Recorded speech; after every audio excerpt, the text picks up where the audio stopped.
Well, hello there, friends. It's On the Road live from Chantilly, Virginia for the grand opening of the Game Tavern. Brand new store. Brand new store here in beautiful suburban Northern Virginia. Beautiful suburban Northern Virginia. So let's talk about why we're here. Because the store opened? Yeah, but also Are we here because the store opened? Well, also too that the man behind this store we've been talking to. I think for years I've been playing with, and we're going to talk to him in a couple minutes. How's your wife feel about that? Yeah, she's all right with it. Okay. Yeah. That we've been talking to him, and he's been developing this, that, and really the fruition of it is here, this store. Yes. Which I think we sorely need more game stores. We absolutely need more game stores in Northern Virginia. Because usually we talk about game stores that are closing. Yes. And this one is opening. Yeah. And it's actually not far from other places we play. We can mention Huzzah, but it's new. It's a great looking place. I think it's relatively close to a highway, although you like to drive back roads, so that makes it kind of hard to get here. Waze but takes me on back roads. Yeah, but it's a big open space with tons of tables, lots of stock for Flames of War. There's a ton of stock here for By Fire and Sword. Lot of stock for By Fire and Sword. Yeah, if you're looking for a place in Northern Virginia to get By Fire and Sword, you have found it. It's all of it.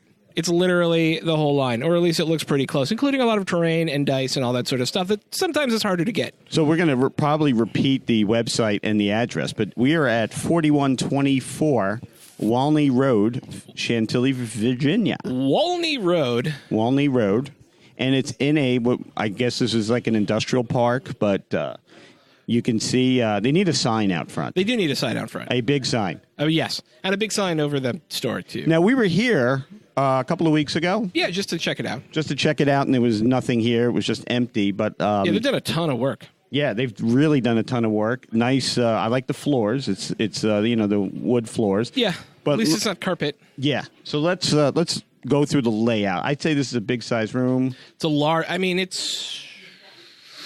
I'm bad at adjudicating space. But you have a bunch of tables here. Yeah, a lot of tables. Now, I have these tables, the same tables. Yeah. And usually for my gaming, they're a little too narrow. Yeah. But I'm sure that you can slap some of them together. Yeah, he's got two of them together over there. And what that does, actually, is it gives you a lot of room on the edges to put your army, which is nice. These are those standard plastic white tables that you see all over the place. Some nice chairs, nice folding chairs.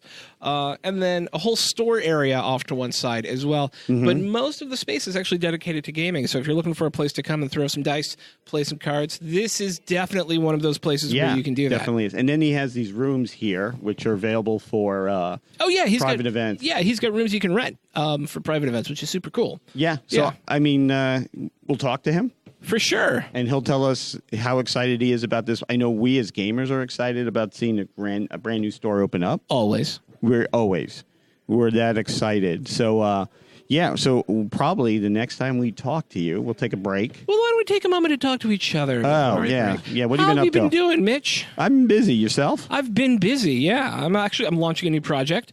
Which will be fun. Go ahead, you can plug it. Can I? Yeah. Okay, so if you like role-playing games... okay, he goes right into it. Yeah, well, you said I could plug it, so I'm going to plug it. Yeah. We're starting a new streaming channel and podcast and all sorts of fun stuff called Welcome to the Party, where we want to bring you into our games and have you run games on our channel on Twitch. So are you going to link this to No Dice, No Glory? I mean, should I? I think you should. Okay. Why not? What...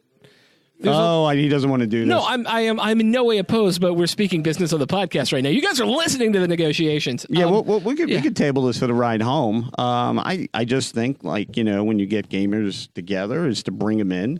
We are a community. We absolutely are a community, and there very is fragmented and polarized community, but we are a community. More crossover between role players and war gamers. This must be a grand opening gaming store because Jay Misha just walked in. Who? And Jay Misha, we love talking to him. Oh yeah! Oh my God! Yeah, so we may come back with him. We may come back with him. He is one of the more interesting guys. Like if I see him at an event, I'll always stop and talk.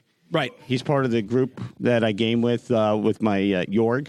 With the org. Yes, who I have to talk to because he gives me a hard time for not calling him and playing. Yep. Now, his house could be a gaming location in Northern Virginia. Oh, my God. Yes. It could totally be a gaming location in Northern Virginia. We did, it was like well over a year or two. It's been a while. Yeah. And we went and did some tests for version 4 well before it came out. Yeah.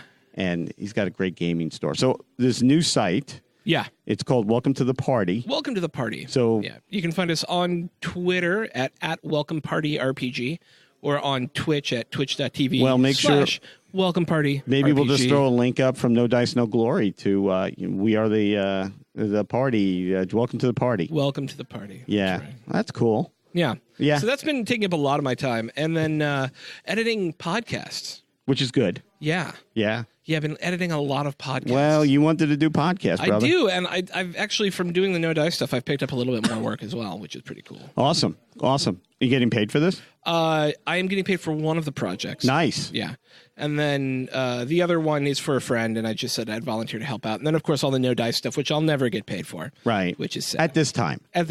Right. Maybe someday in the future. Well, let's talk about our flagship. Let's talk about our flagship. So sitting out there in the water, all with a big flag on the ship. So we've been up now for about an hour and a half. No, about 9 weeks. Yeah, about 9 weeks. Yeah, and this is the feedback I'm getting. Yeah, really well written. Yeah, it's way good written. And just like in our last podcast that we did from Fredericksburg, this is a Troy Hill thing. Yeah, Troy Hill joint. Yeah, it's can't say enough about it. But he's an actual reporter. You know what I find myself doing, and I'll admit this, that with WWPD, I didn't really read the website that much. Oh, yeah? Because there were some bad articles. There were some, yes. And even some of them I wrote. Yes, meta read. But the meta read. All of the articles we've produced so far have been amazing. Yes. Like, they're interesting. Have you written any of them? Believe it or not, all my stuff is really about podcasts. I haven't really... And that's why they're good. Well, Snap! I appreciate that. You're welcome. No, I mean... No, you wrote great articles, and you should write some more. But you know what I dig about it is that we have a real team of writers that are good writers that put stuff out. And Troy lays the smackdown. Yeah. But he does it gently. It's a gentle smack. Yeah. It's a velvet-gloved smackdown. And, some of them are from WWPD, like Dane, Troy, but, like, Glenn Goddard was never... Like, I posted some of his stuff on WWPD, but Glenn is like I love reading his articles. I love reading his articles. They're chock full of information. We got the two Toms. We picked up the guy from Benny from Denmark. Yeah. And Ed Sales is new. Right. And Ed even was like, we spoke to him in our last podcast. So I like the site. We have to figure a way to get more folks liking it. But, yeah. We are looking at Battlefront shutting down their forums, and we hope folks come to our forum. Right, yes. So if you're looking for a new place to get angry about anything you feel like getting angry about on the internet, why don't you come to the No Dice, No Glory forums? All you have to do is go to No Dice, I can't even say it now, because it's early. NoDiceNoGlory.com, and just click on the little button that says No Dice, No Glory forums, and you too can get angry on the internet at our website. So let's talk about some new things we're going to be doing there. For sure. We made a kind of friendship with Slytherin Games. Yeah, which is exciting. I've been playing their games forever. Yes. So I have a thing coming out with... He stole my review. Field of Honor. He stole my review. Yeah, but I'm going to let you do... He stole my freaking review. I'm letting you do Desert War. Okay. Are you letting me, or are you going to forget again? Well, here's the thing. The one I stole, do you have the main game already? Field of Glory? Yeah. Yeah, the Polish one? We could talk about it later. But anyway, it was for a DLC. It wasn't for the game. Oh, no, I don't have the DLC. Right. So the review was for the DLC. You need to go and spend the money for the main game. So? Would have done. Okay. Didn't know. I already had it. You didn't ask. You didn't ask me. You will play Desert War. You will like it. Communicate anymore. But check your 6. Check your 6. Which is based on a miniatures game. Which is based on a very famous and very early in the fighter gaming world. Yes. And Check your 6. They're going to expand progenitor of the fighter gaming miniatures. Yeah. Yeah, and they're going to expand that to other periods. First one's Battle of the Bulge. They're going to have air combat for Battle of the Bulge. I mean, Battle of Britain. For its not having Battle of Britain. Okay. So we got that. Okay. But, I really want to see if we can do some giveaways and drive more listeners. I would love that. Yeah, because I think we have stuff. And then the other one, too, is, maybe some of the stuff that we paint and do reviews on. You give it away. We give it away. We give it away. Yeah. Except none of your stuff. You should not give any away. No, I'm not doing any of that. Flesh on it. I'm not doing any. Your tanks look great. Yeah. But the human beings... Well, that's why I'm not going to show you the new bolt action stuff I painted. But you're going to have to when I kick its butt. We'll see. Okay. So anyway, I say we take a bit of a break. Sure. And we'll try to come back with somebody. Okay. All right, man. We'll be right back. All right, so we're back. Hey. Hey. How now, you with us, we have a guy that I've been gaming with for a bunch of years. Met him at a tournament at Huzzah like 4 or 5 years ago. And every time I see him, we actually talked about you in the promo. Love talking to him. Yeah. But we have Jay here from Northern Virginia. Jay from Northern Virginia. Jay, tell us about your history with gaming. Give us your creds. So my gaming history goes back to being 12 years old, which is 47 years ago now. Back in Milwaukee, Wisconsin, with the Military Miniature Mavericks. Group Are they still around? They're still not around now.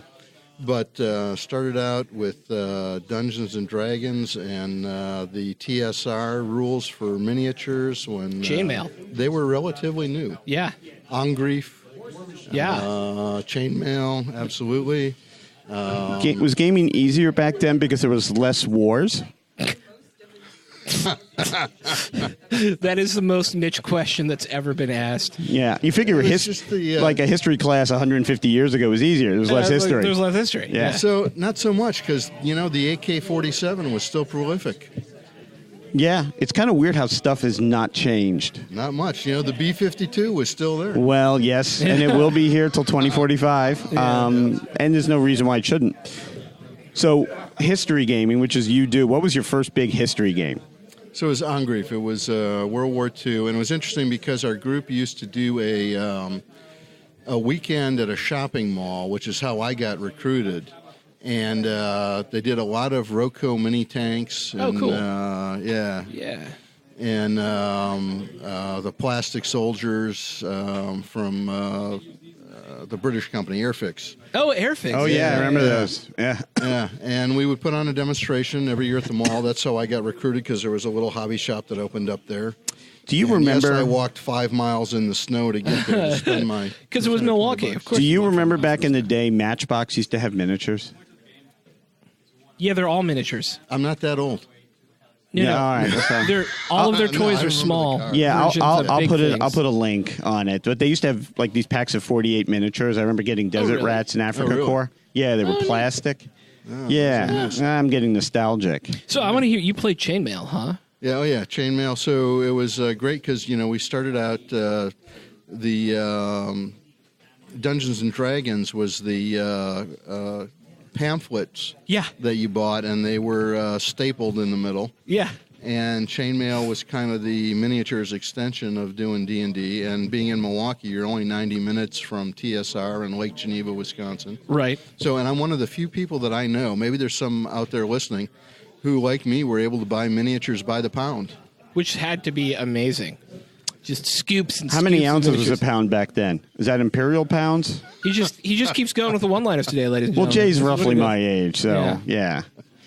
So anyway, TSR was moving from the Victorian or Queen Anne style house they were in Lake Geneva to a storefront, and I was down, had to get back to Milwaukee to get back to work real fast. So, but they had a big sale going on in their miniatures. Oh, cool. And I said, so look, you guys have scales for shipping, for weight, for what you charge, right? I said, I've piled all these miniatures I want in there, and I haven't got time for us to count them all. Could we just, weigh them, count the number in a pound, and then figure out the price from that? So 18 pounds of lead is what I left the store with. Oh, my gosh. How much was that back then? Hobbits and rest. I think I was paying... because they were getting rid of stuff, it was like maybe 50 cents a figure. Or, wow. Ralph Partha was the way to go back in the day. Yeah.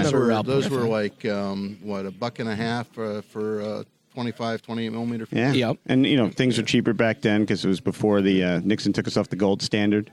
Yes, Nixon was the one who took us off the gold standard. This is a historical podcast, ladies and gentlemen. It would have been we are nicer only to here with the have factiest had of a facts. real job back then. Though, Yeah. so I could have afforded the stuff that I never. It's funny, as you grow older, you have the money, but you just don't have the time. Time is a problem. I was just telling some gentlemen here. I have about 2 years ago. I went out and I bought 2 pizza. I went online and I bought a load of pizza boxes, and I have approximately 24 pizza boxes loaded with primed Flames of War miniatures that need to be painted.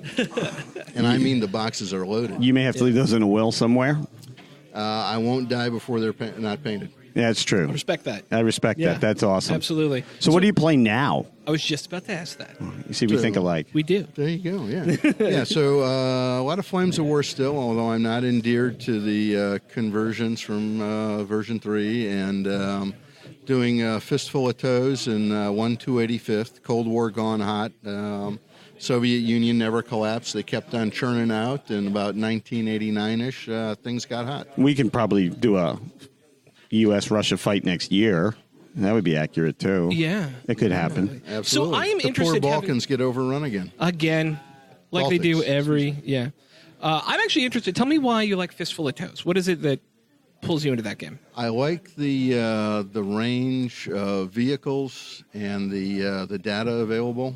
I think the organization is fairly historical, and at 1/285th, it allows for that grand scale of employing regiments and divisions. For sure. At that level, yeah. Do you at a have 1 to 5 individual scale. infantry miniatures in that, or are they like? How does that work? Oh yeah, so it's the infantry I've got are the I'm forgetting the name of the manufacturer. They're a British manufacturer, so they're molded to the bases. Oh, okay. So and they're really right. Yeah, 6mm ish. Yeah, right on. Very cool. Yeah. So I played Fistful of Toes. I went over to Jay and I said something about Team Yankee, and they're 2 different games. Absolutely. And you get 2 different things out of them. And then I brought up Bolt Action. It's too gamey. So let's go back and, I've been playing with Jay for a long time, and I did an article about the Friday group here in Northern Virginia that does historical. And I put Jay as a gamer that really wants almost a sim type of environment. Well, I wouldn't say simulation, because no game that is going to be enjoyable can ever be a simulation, because the lines just don't cross. But what I do want is a game that gives me a flavor for the era and the limitation, and forces me to use the tactics of the era. So, for example, last night we did an urban assault against a British infantry platoon in a town, and we had to go in with 2-to-1 odds, BMP-2s and infantry, with a number of T-80 tanks supporting. They only had FV-432s for transports.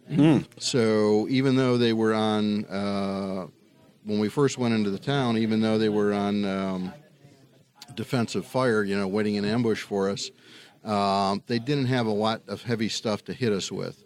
And having the BMP-2s and the chain guns made a difference, and having the weight and numbers made a difference. So it gave me the flavor of what it would take to actually do an urban assault and to oust the British. Had they had warriors in there, I think we would have taken more losses before we got to close combat, and would have failed in going in. I'm trying to pull up my Fistful of Toes. I have actually a PDF copy of it. But so you like to use real tactics, and I think a lot of gamers do.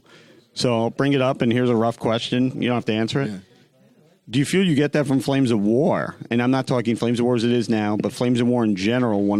Look, you have your heavy artillery on the table. What I liked version 2, version 3 was kind of in and out on. Not enough experience with the current version to be convinced that I'm sold on it yet.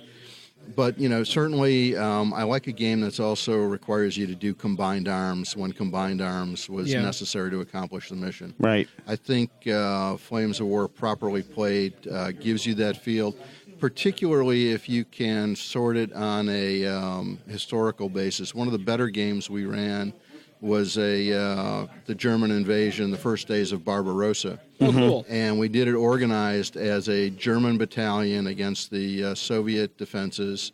We rolled randomly to see if Soviet pillboxes were manned with machine guns or anti-tank guns, because historically it was about 50-50. Yeah. And I also introduced a Ukrainian partisan movement behind the Soviet lines, because they were there helping the Germans with the invasion. Oh, neat. And the Germans were limited to only 3 armored cars for their armored support. It was mostly an infantry versus pillbox game. Yeah, the Friday group to me takes on it's. Do you learn the game? Well, just like with any local gaming group, you learn the rules as those guys interpret it.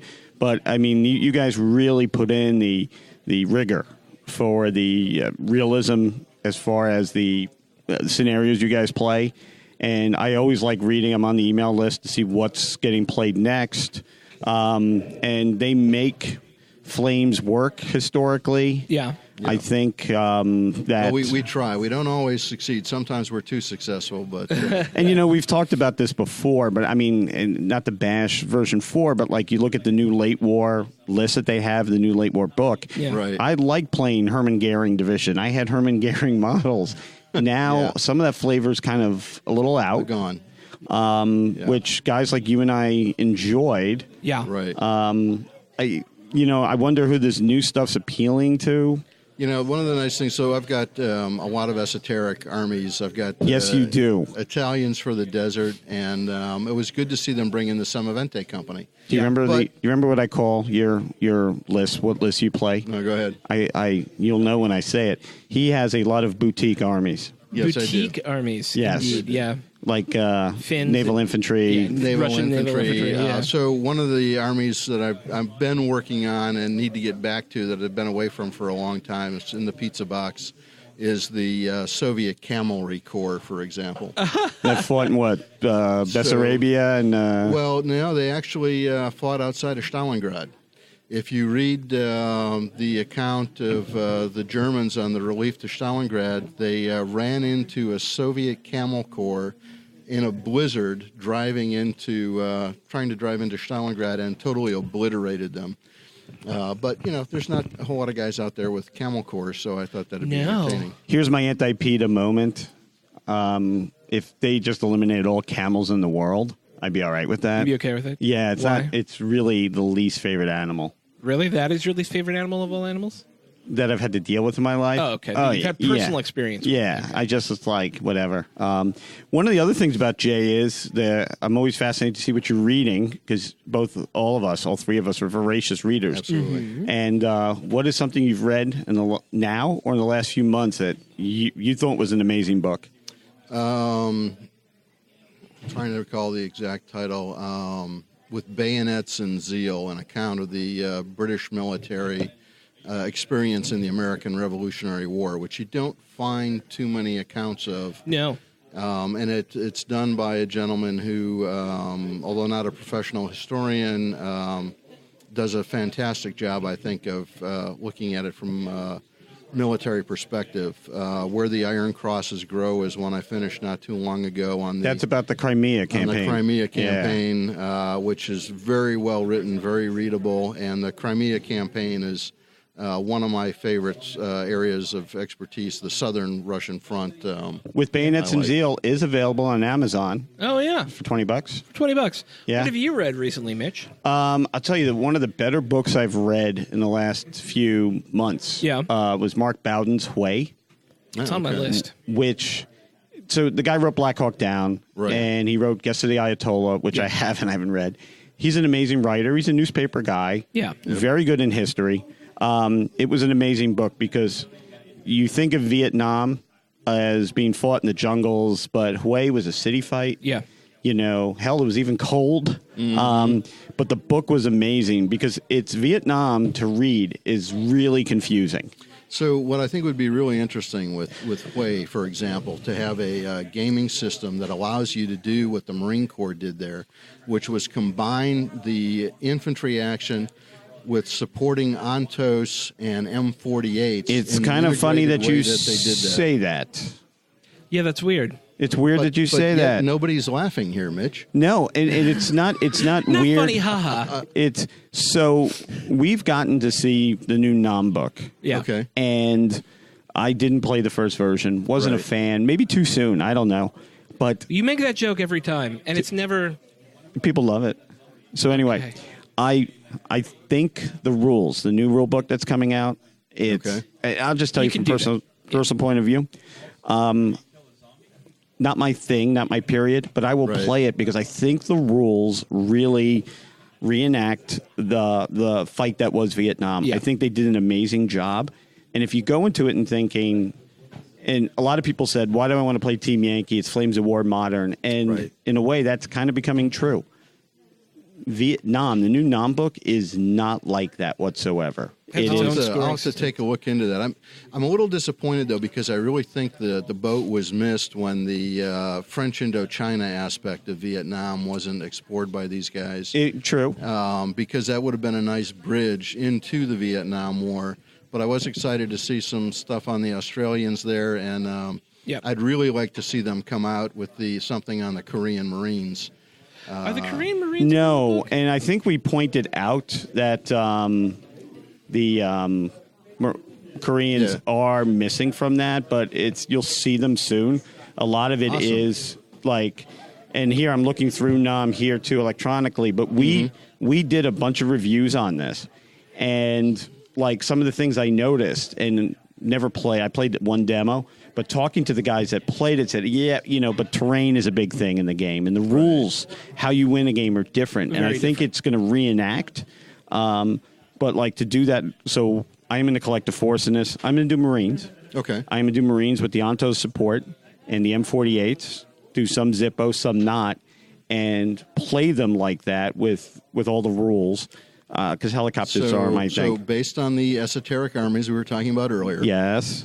I bought Vietnamese so I could strip out the guys with the straw hats and use them for French Indochina forces for World War II. Which you can. Which you can do. You just got to kind of ignore the fact that they've got AK-47s. Yeah. Shh. Don't tell anyone. But it's for an even more esoteric thing I want to do, which is the French-Thai Indochina War of 1941, in which there was actually armored conflict. So I'm building armies for those. So like an FT-18 against a... So they had the Thais had the Vickers tank, the same one they sold to Poland and Finland, but with a slightly different turret with the low-pressure 47-millimeter gun. And they had some Vickers carriers, if I remember correctly. And you've got, and again, I love World War II because you can still do cavalry. And they had Thai cavalry. I'm thinking British Lancers for those guys. And I haven't settled on the Thai infantry yet. And then French Indochina. What I love about having French forces is if you build an army of colonial troops, they'll surrender. No, the colonial troops fight. No, they were really good, and they were everywhere. Yeah. So French Indochina, you can use the same figures there as you can in North Africa or Europe later on. So I like that kind of a force, and of course then the Legion as well. And I've bought enough engineers to be able to actually do a regular company of Legionnaires. You also have a whole army of Dutch Marines, right? That's right. I have an army of not Dutch Marines, but Dutch for Indochina. And you have a Chinese army. Well, the Chinese army is in works. I would love for a manufacturer to come out with the buildings on the Bund for the urban fight between the Japanese and the Chinese. In Shanghai. In Shanghai. Which is another book we both read, Shanghai 37, amazing book. Yeah. Cool. And, with that, you have, and I think it was us talking and you saying, well, some Chinese divisions, like the 88th, was equipped by the Germans, and you can use German World War I. Early World War I equipment. You can use Hungarians with because they had the old pattern helmet. Yep. Hungarians and Finns. You can bring in Russian tanks. You can bring in Russian air power with the Chinese because they were supplying them for a while. Do you know what we should do is get Jay a thing on our forums. Right. And it's like, what should I use? Oh, yeah. And he can say, hey, I want to do this. And Jay can tell you what he's used for it. Yeah. Would that be possible? Yeah, that'd be possible. That'd There's be some really good books out there recently. a lot more World War II academia coming out, talking about TONE's equipment and the rest, and it's you can begin to build now on. So what feeds what? Do you read a book, collect the Army, or do you say this Army's interested and start reading books about it? Because I go back and forth on this. It's a vicious cycle, man. Yeah, yeah, it's crazy. Yeah, I mean, obviously one feeds the other and back and forth. So and if somebody does a good movie on something, one of the interesting books I read too recently was, and I'm forgetting the title, but it was on the I believe 1929 war between China and the Soviet Union. Yeah. Oh, interesting. Yeah, that's cool. Which you would do forces for that. Correct. Yeah. Well, you can use your early war Russians, and then, you'd probably have to look for Chinese National Army troops and Chinese warlord troops for that. Yeah. Yeah, well, I'm going to order this book. What book? Oh, yeah. So, because I take his recommendations with Zeal and Bayonets only. Only. Yep. The British Army and the campaign. There's a really good book about the U.S. called Patriot. That was very interesting. It featured Mel Gibson, right? No, it was, or Patriot Games, which I know was another movie. Is Tom Clancy book. You know what I do like, and there's only a few of them out there, are the books that are not, they're historical books, but they're not necessarily talking about battles. So I'm reading one now called Pershing's Crusaders, and it's the story of the Americans in the Great War, but it refers to battles. But like one chapter is on recruiting, one chapter is on basic training. I love those. Yeah. Richard Holmes. And this is what you'll find with Zeal and Bayonets only. He talks about how it is to fight in the American Revolution, the difference between the tactics of the British and the Hessians, for example, and how they were used differently. I read a great book on light infantry in the Rev War. He talks a lot about light infantry, and then he uses the historical examples to back it up. Yeah. Rather than talking about the battles and how all this played into it. So. Richard Holmes has a series of amazing books. First one I read is Tommy. And Tommy is the story of the British soldier in World War I. Then he did Redcoat, which then he grows up and plays video games, right? Yes. Yeah, okay. And Pinball games mostly, games. Yeah. And then he did Redcoat, which is the British soldier in the period of the Brown Bess. And he did Sahib, which is the British soldier in India. Some say that the British had scarlet uniforms because they would get their period at off times. And, yeah. I don't know. Okay. No, I mean, these are great books. I don't know what you would like, socio-history. It refers to the battles, but it's not going to give you a play-by-play account of a battle. Right. But it's still history. It's not a tactical history. It's a personal history of the world. Right. Yeah. And some of these books are amazing, like especially like with the Pershing's Crusaders. How did they build what was the largest army in the world in a period of 2 years? Yeah. So I mean, it was, and I used to advise some folks. They're like, well, what do you read, and how do you set up a library? And I'm always like, well, get a good general history of the period. Yep. Something that fits. Yep. And then find something that strikes your interest there. A battle, for example. Get something specific about that. Then go down to a regimental or company personal narrative by someone who was there, so you can get the grunts aspect of it, and then pick up a couple of biographies or things that deal specifically with some of the commanders who were there, preferably on opposing sides, so you can get both viewpoints. So I told you I'm doing bolt action, so I painted my Canadians. So I started, I had this book on my books right by my bedstand, which is one of Mark Zuckel's books about the Canadians in World War II. So I'm trying to finish that. And then I started collecting the Airborne with all Polish heads because I want to be like Jay, very boutique. So I said, I want to read a book on Arnhem again. And I looked, and I think we're at the point where there are no new books coming out. Like, I think for Jutland, if a new book's coming out, I'm excited because I've read all or everything I want to read. I've read all of them. And, Anthony Beaver's coming out with an Arnhem book. Yeah. A Market Garden. It's coming out in September. Whoever gets enough of Market Garden. Yeah. And it's interesting. So I'm rereading Martin Middlebrook's Arnhem, The Airborne Battle, which I read 15 years ago. Oh, wow. And Martin Middlebrook's amazing. First Day on the Somme he did. But it focuses on the Battle of Arnhem. And what I like about him, and I forgot the other guy's name, who's done a ton of books, that he calls out mistakes that these people made. Like right away in chapter 1, he goes, I'm bringing this up because Browning really has some culpability here, both with his plan and the fact that he shorted, used 38 gliders to bring a core headquarters into Nijmegen. It's also interesting about Market Garden. It really was like the last big loss. And I wonder if it wasn't for the amazing book, A Bridge Too Far by Cornelius Ryan, and the movie, I wonder if it would still capture the imagination of so many people. I think you're right. I think it was the book, and then certainly the movie. The movie was probably one of the best done era movies because you could still get the equipment out of European inventories to be able to demonstrate. Well, and then look at Theirs Is the Glory, which was filmed with the actual participants, and it wasn't a documentary. It was filmed like in the 40s. And they took a lot of Theirs Is the Glory. Yeah, it's an amazing movie. Okay. Bell and Blade, the guy that is at all the cons that sells he has that. Huh. And I actually bought a VHS copy, and he remembered I got one it. Of those? Huh? Well, what? What was that? I don't know. You said 3 letters together that didn't make sense to me. VHS? What is that? Oh, yeah. Sometimes the setup takes a little bit longer, but to get a laugh out of it. And then he upgraded it to the DVD. But Theirs Is the Glory is, and you could still, these guys, back then we didn't call it PTS, you could see they still have it. Oh, yeah. And you have the actual participants in the battle. Yeah. And, the rubble of the cities are still, it's fascinating. But it's just funny how that one battle captures the imagination. Maybe it's because it's airborne and armor, and it's the Germans making a last stand after having apparently been defeated. Right. And the mistakes that were made. It's also one of the rare battles, and I'm sure we'll get some counterpoints on this, where the SS fought with humanity and chivalry.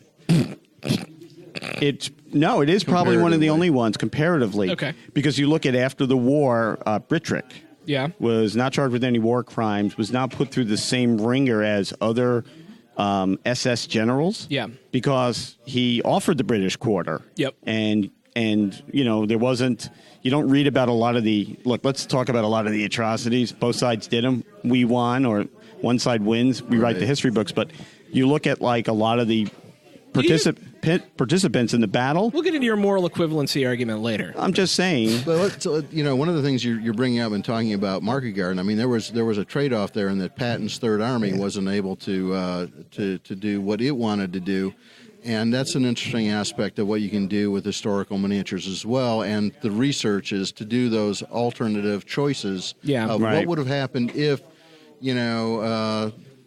something had happened on a different day at a different time when the force correlation was slightly different or other choices had been made. Yeah. Something would have changed. Well, Jay, it's fascinating always to talk to you. I know you want to get back to shopping. It is a pleasure, and sir. We still have to talk to Streak, wherever the hell he went off to. Yeah. I have to find something esoteric. Yes. Yeah.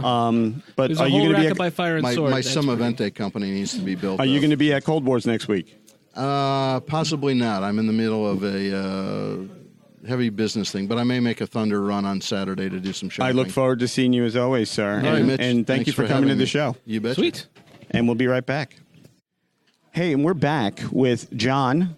Hey. The proprietor, would you say that, of The Game Tavern. The Game Tavern? Managing partner. Managing partner. It's all these titles. Well, proprietor sounds dapper, though. I like that one. Yeah. Proprietor. Pinstripe suits, bow ties. So we talked in our first segment, too, that we were here a couple of weeks ago, and it looks like a store now. Yeah. It does, doesn't it? So tell us, how you got this crazy idea to open up a game store. Well, the Game Tavern concept came from watching a lot of the best practices from other game stores, including the old school Games Workshop battle bunkers. From sure. the day. Yeah. We really like that concept. But we also saw a couple other things that were going on in the stores across the world, across the nation in particular. There's a place in Kansas called Pints and Pawns, and it did fairly well with what its concept was. The main difference between us and some of those concepts is we don't serve alcoholic beverages at all. I mean, I know we have the name tavern, but that's because we're building what's called a hobby bar. And one of the things that's great about the hobby bar is it's a very social activity, which tends to be what our hobby's all about in the tabletop gaming world and anything. So it's a place where you can sit down, saddle up to the bar, order yourself a nice root beer, and work on the hobby of your choice. Is that painting your miniatures, learning how to build the miniatures, if it's putting together an army list, or working on things like collectible card games, or figuring out how this next board game is supposed to be assembled. We can help you with that at the bar. We've also got a number of other concepts that we're working on. But the idea was also, for this particular store, an upscale kind of concept. So an upscale, so I have to wear shoes. Yeah. I don't see the no shirt, no shoes, no service. Yeah. Well, that's because we figure that civilized people don't need to be told that. Well, and when they're uncivilized, we basically say something at the door.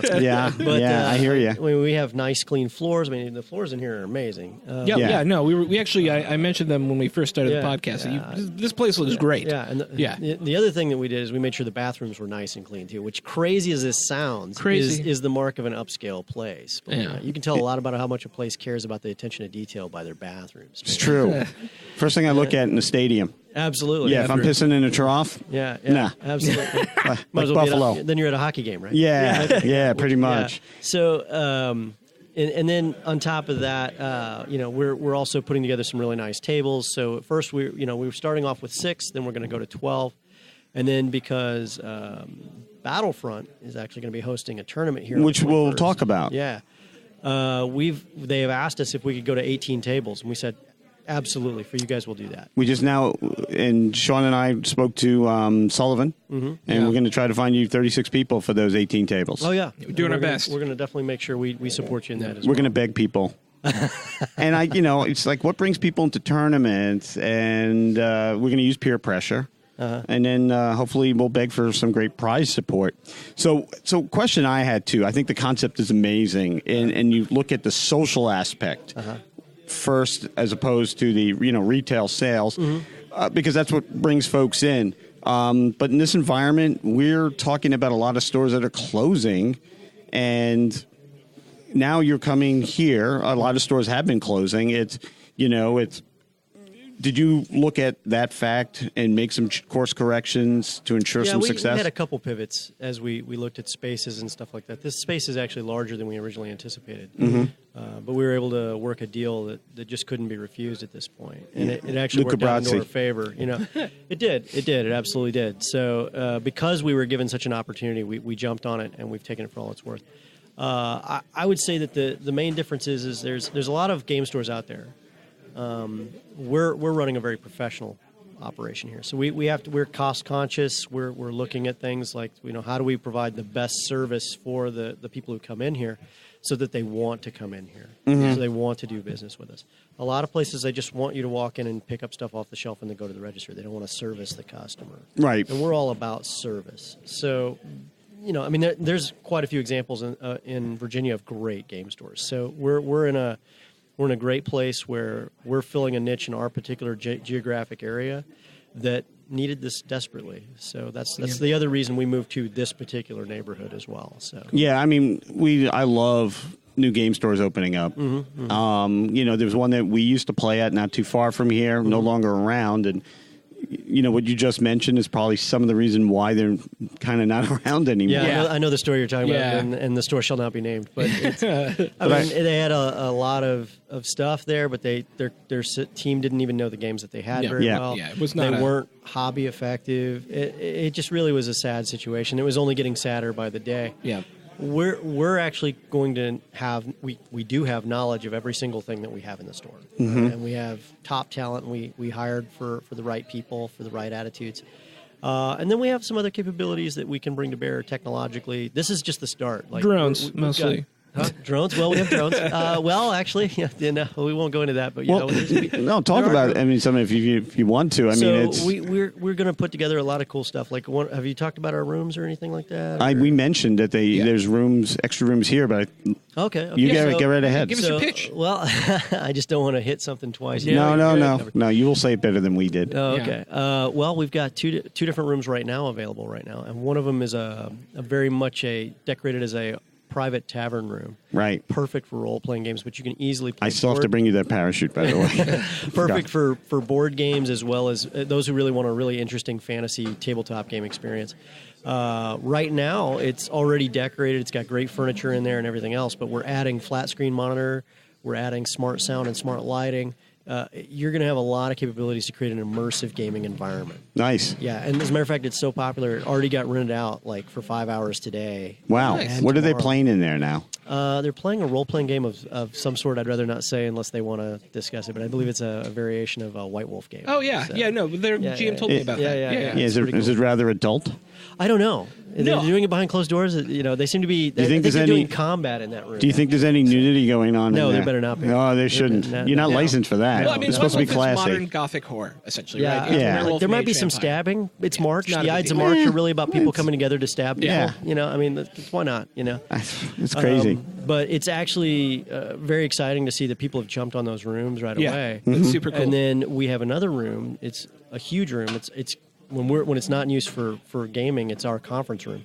But we're conferencing rooming it with 4 foot by 6 foot tables, 2 of them, plus chairs and everything else. Yeah. It's 16 foot by 20 foot. It's huge. It'll hold 20 people in it. Yeah. easily, That's awesome. for any game of your choice. But we're decorating it up as a war room for any type of war game you can imagine. You should So rent it time out for zone kids' clocks. birthday parties. We actually had a parent come in and ask, and we said, "Yeah, we'd be happy to do that for you." Oh, But they haven't been able to tell us what game they want to play yet, and so I was thinking of doing that for my son's next birthday. absolutely Do gaming. We'll hook you up. Oh, yeah. yeah. It's absolutely worth it. He's getting to that age. Yeah. Get him Yeah, hooked. he better be. Well, he's already big on the card games. Is he does like- painting? Yeah. Not yet. Not yet. How old is he? He's 11. Perfect time. Yeah. Perfect time. Absolutely. Let him ruin some models. It's great. So speaking of 11-year-olds, Yeah. Yes. What can I do for you? when did you get into gaming? Ooh. And what was the initial drug of choice? Ooh. There's a lot of them. I gotta say that I think I was like 11, 12 years old. Dungeons and Dragons at first. Everybody with that. Everybody with Well, Everybody. I mean, in Arkansas, I grew up in Arkansas for a good chunk of my life. So there was a couple guys over there that had some interesting stuff, and they were doing some really interesting things. I was like, "What are you guys doing?" And they showed me. I was like, "Oh, this is cool, so cool." So I kind of jumped on that for a little bit. And then a couple years later, this guy down the street, Scott Lauderdale, and I actually went back to Arkansas and thanked him 20 years later. You should have his picture here. I probably will. I'll probably invite him up. Like a dear leader sort of painted picture thing. No. But Scott had all these little miniatures and stuff called Space Marines. And Space Marines. And he had orcs and he had tanks and this cool stuff, and then he had this magazine called White Dwarf, and he gave me 2 copies of it, and I fell in love with it. I'm probably only one of 3 guys who in 1986 bought the Rogue Trader rule book. I haven't. When it came out in Still on Arkansas. my bookshelf. Yeah, I still got it. I still have it to this day, along with the compendium, the compilation, and all that stuff too. Yeah. And that changed everything for me. Like Dungeons and Dragons was still cool for me, but so was tabletop wargaming and stuff like that too. Did you play the old SPI Avalon Hill games? Oh yeah. What was your fave? I don't want to say. No, why? Because the name eludes me mostly, and I don't want to misspeak. No, well, We misspeak all the time. we You're just misspeak all the joining time. team. What was it? World War II? World War? It was World War II. Oh no, it was a Cold War era thing, and it was something about the Fulda Gap, if I recall correctly. It was by SPI. Yeah. Yes. Yeah. Yeah, they had the quad games. I think so. And they had 4. Yeah, it was the Modern War series. Yeah. Yes. Yeah. That was a great series. And we've interviewed the guy that runs their catalog Oh, now. yeah. Oh, really? Yeah, I'd love Decision to Games. talk to him up close and personal. Hey Doc, just we got something coming your way. Okay. Yeah. But you look at him and his history with games. Absolutely. And like he plays everything, you play everything. Mm-hmm. What are you playing now? Oh. I know it's a lot of work you put into this Yeah, store. over the last 2 weeks, I haven't played much anything. I've been building a store and just trying to get stuff going. I mean, I've played stuff with customers left and right just to get just to make sure that they're understanding what they're doing. I'd say right now, my focus has been a lot of 20 millimeter, obviously. Yeah. From discussions we've had on the side, Right. And then Flames of War and Team Yankee are getting pretty hot right now. Are you enjoying them? Team Yankee especially has been amazing. What do you like most about it? Tanks. Yeah, Tanks. It's tank porn. Yeah, absolutely. So we were just talking to Jay, and Jay too, and he's like, "Yeah, I prefer 285," and I'm like, "Different game." Yeah, that's a very once you go to 1/285th, you're talking about a very operational game at that point. Right. So Yeah. you lose a little something. Team Yankee, though, I just love the scale. I love the tanks that they've got with them. I mean, the new plastic kits are amazing. Yeah, they are. Yeah. So, and we've had a lot of luck with people being really excited about the Cold War gone hot. Yeah. And we're doing some great stuff with that. And, and we're going to mention this for the third segment. It's I'm excited about Vietnam. Yes. And I know we spoke about this on the phone the other day. Yeah. I think Vietnam, it's a standalone game, but I am going to I'm going to collect a Marine Force. I think the model count is lower in Vietnam, unless you do like the big cavalry. And we've covered quite a bit on that page. I think Nam is going to hit a niche that gamers are going to enjoy. I think it's going to have great flavor to it. And hopefully we'll see it here. We're taking pre-orders for it right now. Awesome, really? Yeah. Because we don't want to just stock it. We want to make sure gamers get what they want right away. Yeah, makes sense. Which is important. As soon as it hits, it'll be here. I've already talked to Brian about it at length over at Battlefront. We're excited to get it in here at some point soon. Yeah, it's a great rule set. Yeah. So look, gamers, I see guys playing in the back rooms. They're doing role playing. I see a guy here that looks like he's going to do a little Armada, a game that Sean and I at one time played. I see different types of tables here. You look at gamers, and we all have a particular niche we focus on. What are some commonalities that all of us have that you as a guy that's opening a store are looking at to try to address? Well, one of the big things that puts our particular type of genre of games, all the ones we carry from like, say, the competition that's out there, like video games and some of the other stuff that's out there, is that it's a very social aspect. Gamers tend to be social people when they can come out of their shells and stuff like that. Some people are in their shells, but the minute they get into that game, they're actually enjoying what they're doing. Yeah. The other aspect, so most gamers tend to actually be social, even though they're introverted. The introverted is often misunderstood. Yeah. I'm actually personally an introvert. But really, yeah, most people don't know that because I can rock a room usually. You can rock a room. Yeah, but the thing is it's about how you recharge. So they love the games and the social aspect of it, but at some point they break away to recharge. Yeah. But the thing is like you get a lot of fun with it. And then a lot of gamers, there's almost a science to it. They love the challenge of figuring things out. In some cases, when you're playing team-based games, they love to work as a team. When you're playing competitive games, they love to, crush their enemies before them and hear the lamentations of their women.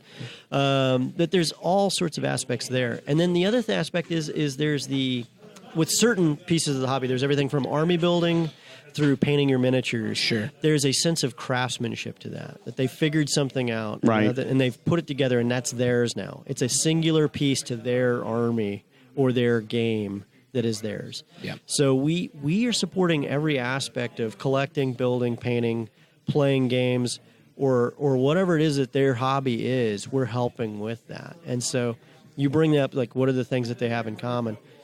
The social aspect, the making it theirs aspect, the challenging aspect, and then there's the reward at the end of winning or commiserating with your friends when you've lost if you're a good sport. Yeah.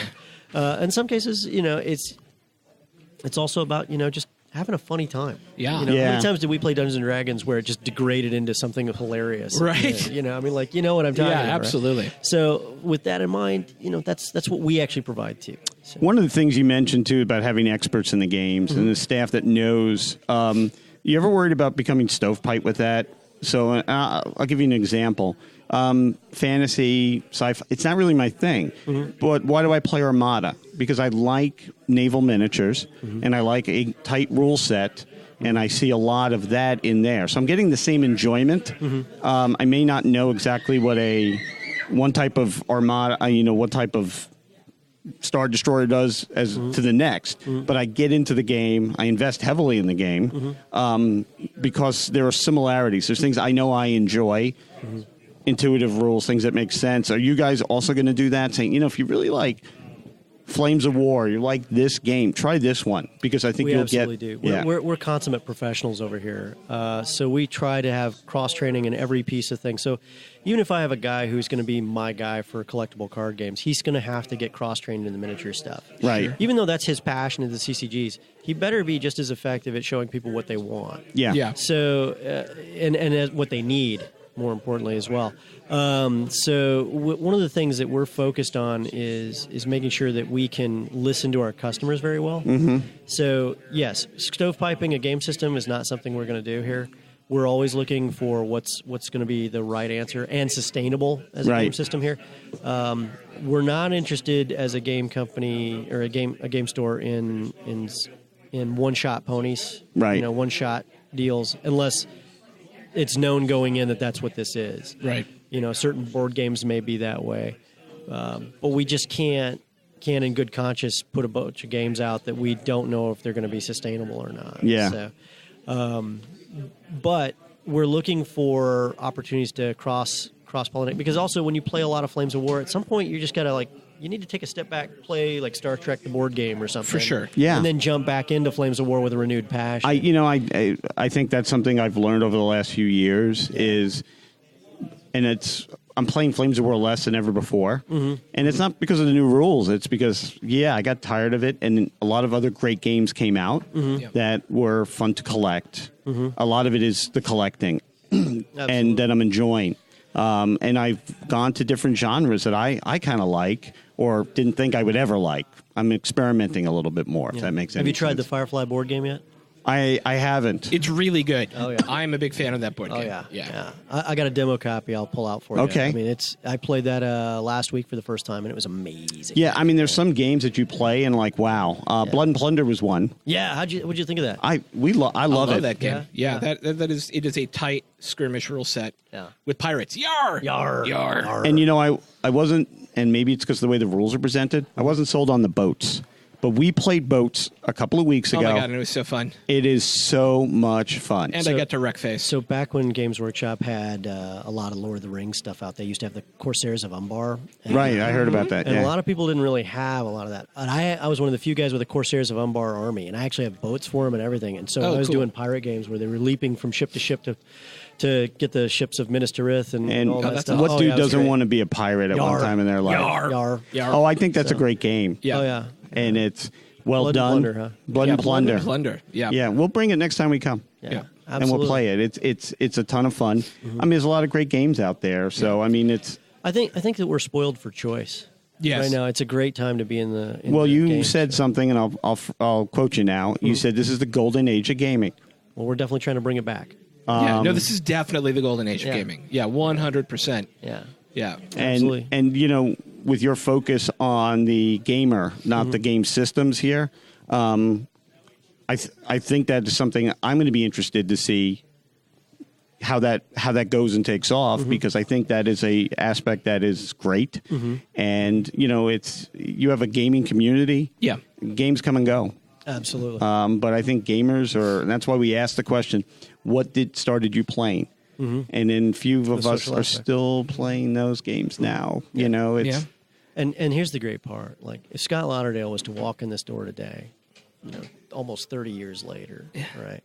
And he sat down and said, "Do you want to play some Warhammer 40,000 or do you want to paint some miniatures?" I'd be like, "Let's do this." Yeah. It's like nothing ever changed. Yeah. Right.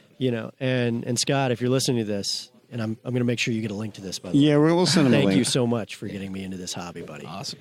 So, yeah.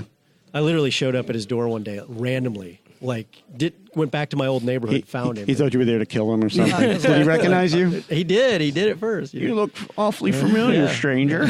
He's a great guy. I tell you this. I'm glad the Game Tavern. Oh, yeah. And hit us with your webpage. How do we find you? www.thegametavern.com. Okay. And you are now open? We are grand opening this week. Also on Facebook. Are you on Twitter as well? We are on Facebook. If you look up the Game Tavern in Chantilly, Virginia, there's no way you can miss us. Sweet. And we're on Twitter at the Game Tavern 1 on Twitter. And then what else are we on? We're probably going to be on Instagram and Snapchat. Basically, if you look up the Game Tavern, you should probably find us. You guys are already on Waze, too. Yeah. Yeah, and we're on Google. I don't know how we got on Google. Yeah, but we got on Google. And definitely come check this place out. I think that I think there's a good concept here that I'm excied about. Yeah. Yeah. What was really exciting is when we made the announcement and set up the Facebook page, it took us 2 weeks to get to 100 people liking us on Facebook. Awesome. Then it took us 2 days to get to 200 people, and then it took us less than 24 hours to get to over 300 people liking us on Facebook, and it's just going to keep going from there. That's fad. Yeah. Yeah. If everybody just tells 5 other people about a great game store, Oh yeah. It's all about word of mouth. It's all about good service. It's all. And then you have your tournament. Let's talk about this thing next month. It is what, the 21st of April? I believe it's the 21st of April. And we're going to have 18 tables. 18 tables, which is funny. 4 by 4 foot, quality setup. Yeah, because Battlefront's bringing their tables, right? They're bringing their toppers. We're going to assist as much as we can. We're helping them with some hills and stuff too. Cool. We're really trying to make sure that this goes off really well. Yeah, this is Team Yankee. No. This is Flames of War. Oh, Flames of War. Mid-war. Yeah. How many points? I don't know because I think Brian wants us to help run it. Oh, because we're running one next week. Oh, okay. So, we'll actually we're have running We'll actually have the formal announcement up on Facebook and our website very shortly. Okay, and we could talk offline, but we're running one for them next week, and I get a thing from Brian. Can you hype the shit out of this? And I'm like, I officially have hyped the shit out of this. Although we don't know how many points yet, so we'll hype the shit out of it more. Well, we could decide once we get off here. Yeah. So, but yeah. 5 points. No. 1 infantry stand. No. Let's do it. No. 5 points get you a platoon. No. 1 infantry platoon. I like it. No. Skirmish rules. Okay, maybe not. Yeah. We'll make it like Magic the Gathering where they have to pull open their booster deck and see what they get inside. Oh, yeah. We could do that. You get a Sherman today. We could do that. You get nothing. And I think that will be after Armored Fist comes out. It will be. So my Churchills, Should be. But we'll be back for that, definitely. And we know we're going to talk to your manager. The manager. And Takeshi. yeah. And then here with John, you're going to hear a lot more from him in the future on No Dice, No Glory. I would hope so. I hope so. Well, anything we can do to be a regular. Yeah. Well, we got a lot to talk about. Mostly. Everything's It's good money. about being regular. Yeah, regular. Yeah. Well, Metamucil. Fiber. Yeah. Fiber. Yeah. Fiber. Oops, I crapped my pants. And hey, well, thank you, John. And we're going to be back in a couple. All right, and we're back. Sadly, we weren't able to get to the game store manager today, but it's their opening day and they're super busy. Yeah, we'll be back. We expect that we're going to be back here in a couple of weeks, actually, in about a month to do the probably late war. Is that what we figured out? It's going to be a late war tournament. It looks like it's late war 1775. 1775. And I just heard from Battlefront. It is a No Dice, No Glory / Battlefront official event. Oh, nice. It's official. We're official. So, and one of the things I will do is I am going to push very hard to get really good prize support. Yeah, we're going to beg, borrow, and plead for... Yeah, to really sit down and do some amazing prize support. Here's my thing. I'm always a big fan of new stores. Me too. And, this is the grand opening, and we know there's a lot planned in the future. Yep. I think we'll be back. We'll definitely be. Well, I mean, we're going to be back. We have a tournament to run. Interesting to see how this goes. I'm very fascinated as well. Right. I think running a game store and having a successful game store is incredibly difficult. Right? Yes. Like, most people can't pull it off. But, let's look at who we just spoke to. If anybody could, I think he could. Yeah, and that's what I'm saying is I think this might be the right place with the right guy to do it. Yeah. And it'll definitely be worth watching in the future. I love the idea of having private rooms rentable, a huge gaming space. Yeah. There's a lot of stock for games that not a lot of people play. You're talking about By Fire and Sword? I'm talking about there's Knuckle Duster, and then there's Knuckle Duster Digital, and then there's 1812, and then there's 2 bookcases. So if you're a big By Fire and Sword guy, you come here and you buy all their miniatures because they have all of them. Well, they don't have some of the really new stuff, but they have 2 bookcases full of By Fire and Sword. But other than cons, I don't see people playing that. Yeah, I mean, there was a clutch of about 5 or 6 of us who played up at Huzzah once a month, maybe. But it's kind of died out. So it's interesting to see. And so I'm fascinated to see what happens over the next month or two as stock starts to build up. Yeah. Other orders start coming in. Yeah, and I think the space is great. I think the concept is great. I think I'm really excited to come and run a tournament here in the middle of April. April 21st? April 21st. Yeah. So I'll tell you my 2 cents on this. It's, we're not mentioning names, but you go into a game store and there's a cluster of dudes playing games. Yep. And often they're not the most friendly. Not always. They don't like answering questions. They really want to get into we're not here to show this off. We're here to have a good time. Yeah. I think that if you can have a staff that can sit on the periphery of a game and explain it and get people interested. Yeah. I think that's great. I think if you have organized fun at a store. Yep. Like, looks like he has a demo for Hammerfall set up here, Hammerfall was a couple of months ago. Yeah. I think that's pretty good. I mean, you kind of have to sell this. Gamers themselves, us, not you and I, are not great at times, not great ambassadors of the games we play. It's true. It's because they're here for them. And that makes it sound selfish, but they're here to have fun. They may not necessarily be here to sell the product to other people. Yes. Right. And, I mean, you and I are a little different because, we do a podcast. We do a podcast about gaming. We want you to come and love the things we love because we love them, and we think you'll love them too. But not all gamers are like that. And I think, and you think about, and I'll bring up, a guy like Ken Jacobson. Yeah. Who, his passion for Napoleon at War made me want to play it, and his inclusion. Yeah. I have 8 armies. Come play with one. And I think, to me, that's why I went with that. Yeah. Let's talk about John Russell from Warlord. His excitement. His love for everything Warlord pulls you in and makes you go, I want to play some Bolt Action. Yeah, and I have. Go pick up some of that Samurai game. Yeah, I have a Bolt Action army ready to go, and I'm painting a second. Ridiculous. So, I mean. Because you're sucked in. Yeah. I think that is really what makes it happen. And I notice, especially at cons, a lot of guys really don't want to do that. But if you have game ambassadors, as it were, or you set up here, this guy's setting up Star Wars Armada, and folks come and ask questions. That's what gets folks into the game. Gets you into it, right? Absolutely. And because this guy wants to play with new people. Yeah. Because you could beat the new people easier, right? That's why we don't play Armada anymore. But I mean, it's how do you grow a community? Yeah, that's absolutely true. I dig that. So I guess we're ready to sign off. All right, let's do it. And you'll hear from us next week at Cold Wars. At Cold Wars, where it'll probably be cold, but. Oh, so we should mention Historicon starting next year. Yes. Is in an entirely new place in Lancaster. Yeah, I saw that. You saw that? Yes. Yeah, so it's at a new venue in downtown Lancaster. So maybe people won't get sick and die. Maybe the bathrooms won't pack up. But for now, we are going to the Lancaster host. For the next 3 events. And this event, we will be hosting a Team Yankee tournament. Yes. Which will be fun. I don't know if people will be able to listen to this. Maybe on the way up. Yeah, I'm going to twist Throck's arm to get this one. Yeah, if you give me the raw tonight, I can edit it. I'm getting you the raw tonight, baby. Raw dog it. And, hey, we're on the road. And remember to continue the fun on NoDiceNoGlory.com. And let's get out. Bye. Ciao.